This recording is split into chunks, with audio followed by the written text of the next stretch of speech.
उत्तर प्रदेश का बंटवारा, पश्चिम यूपी के बाद अब पूर्वांचल में भी गूंज। बीजेपी के दो बड़े चेहरे बोले, पूर्वांचल को अलग राज्य बनाओ। क्या 2027 चुनाव से पहले यूपी का नक्शा बदलने वाला है? आज की बड़ी रिपोर्ट में देखिए यूपी बंटवारे की नई मांग के मायने। उत्तर प्रदेश को अलग अलग राज्यों में बांटने की मांग एक बार फिर तेज हो गई है। पहले ये मांग पश्चिम में सुनाई देती रही, लेकिन अब पूर्वांचल से भी इस मांग को धार मिलने लगी है। बता दें कि अब बीजेपी नेताओं ने अमेठी में मंच से साफ कहा, पूर्वांचल का विकास तभी होगा जब इसे अलग राज्य बनाया जाएगा।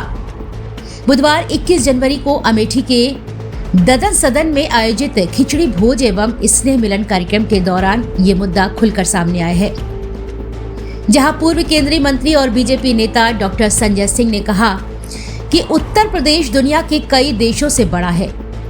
इतने बड़े राज्य में सुशासन और विकास रुक जाता है, इसलिए पूर्वांचल को अलग राज्य बनाना चाहिए। उन्होंने दावा किया कि प्रस्तावित राज्य में 8 मंडलों के 28 जिले शामिल होंगे, जिसमें प्रस्तावित पूर्वांचल राज्य के जिले शामिल हैं। वाराणसी, जौनपुर, आजमगढ़, मऊ, बलिया, प्रयागराज, मिर्जापुर, सोनभद्र, अयोध्या, अमेठी, गोरखपुर, बस्ती, कुशीनगर, श्रीवस्ती, बहराइच समेत कुल 28 जिले। डॉक्टर सिंह का दावा है कि लगभग 7 करोड़ 98 लाख की आबादी के साथ यह देश का 14वां सबसे बड़ा राज्य होगा। वहीं बीजेपी नेता डॉक्टर अमिता सिंह ने कहा कि पूर्वांचल की सांस्कृतिक पहचान अलग है, लेकिन इसे प्रशासनिक उपेक्षा झेलनी पड़ी है। उन्होंने कहा कि अगर अलग राज्य बना तो कृषि, उद्योग, शिक्षा और स्वास्थ्य पर फोकस करके क्षेत्र को विकसित किया जा सकता है।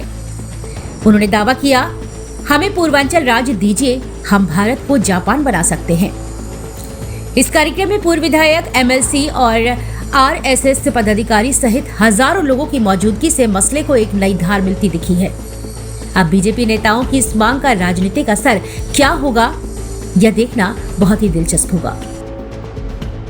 दरअसल इससे पहले भी यूपी के बंटवारे की मांग उठती रही है।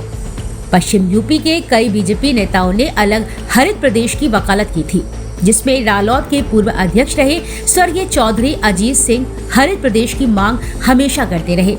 वहीं बीजेपी के पूर्व केंद्रीय मंत्री डॉक्टर संजीव बलियान भी इस मांग को कई बार दोहरा चुके हैं, लेकिन यूपी के मौजूदा सीएम योगी आदित्यनाथ इस मांग के समर्थन में नहीं रहे हैं। उन्होंने पहले भी साफ कहा था, उत्तर प्रदेश एकजुट होकर रहकर ही विकसित हो सकता है, एकता ही पहचान है। अब सवाल वही, क्या यूपी का बंटवारा अब हो सकता है? क्या बीजेपी अपनी ही पार्टी के नेताओं की मांग मानेगी, या फिर यह मुद्दा सिर्फ 2027 के चुनाव से पहले उठाया गया राजनीतिक कार्ड है? आप इस खबर को लेकर क्या सोचते हैं, कमेंट बॉक्स में जरूर बताएं। Bureau report, news 80 desk.